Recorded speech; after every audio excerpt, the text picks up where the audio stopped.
Hello, welcome to Simple Answers. In this video, I will be showing you how to change the theme on Weeble website. Once in your Weeble dashboard, you are going to tap on Theme at the top of the page. Then from the drop-down menu on the left-hand corner, you will see the option Change Theme. You are going to tap on that, and you will be redirected to this page right here, from which you can search for whichever theme that you like. And you'll also see in the top right hand corner you could import theme. So let's say, for example, I want to change it to this theme right here. I can simply tap on choose,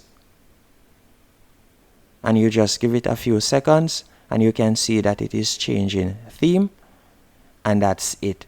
Hope you found this video helpful and informative. If you did, be sure to hit the like button and subscribe, and thank you for watching.